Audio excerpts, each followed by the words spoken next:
Hey there, ever wonder what the heck is causing your butt to hurt?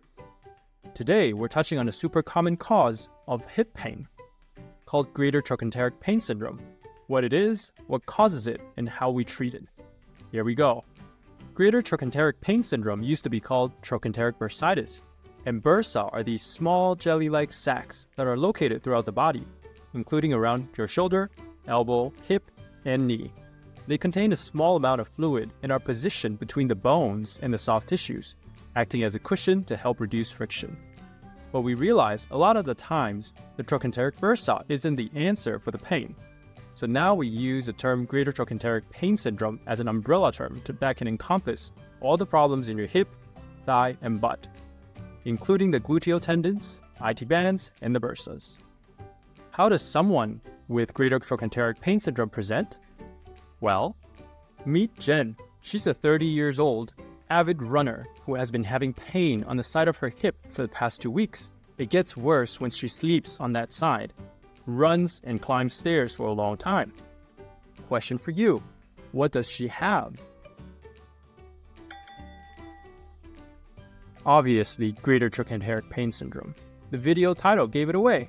The main symptoms of Greater Trochanteric Pain Syndrome includes pain at the point of the hip on the side, and the pain usually extends to the outside of the thigh area.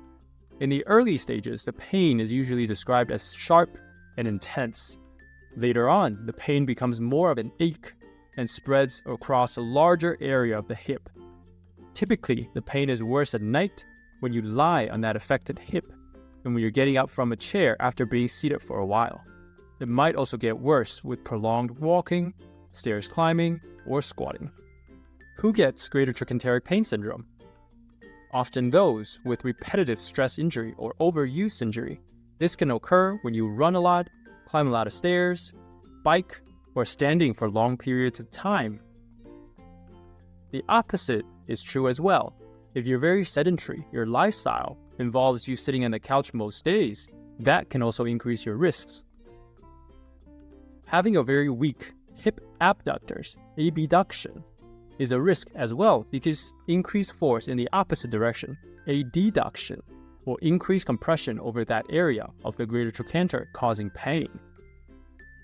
Having a shorter leg on one side is a problem too. When one leg is shorter than the other, that affects the way you walk and can lead to irritation of the hip bursa. Now we know what is going on. How do we treat it? Start with the simple stuff. Ice the area for 20 to 30 minutes every 3 to 4 hours a day. Doing exercise to strengthen those hip abductors, and stretching to stretch the gluteal muscles and your IT bands, such as this. Just kidding, these are the real exercises to do.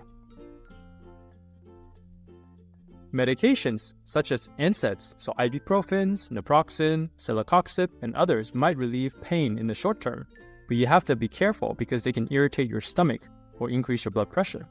If none of these works, next in line will be steroid injection. An injection of steroid along with some local anesthetics might relieve the symptoms of hip bursitis. It goes straight into the bursa. It is a very simple and effective treatment that can be done in the doctor's office. The injection might provide temporary, which lasts for months, or sometimes permanent relief for your bursitis. And that's it. Quick and dirty review of Greater Trochanteric Pain Syndrome. See you next time.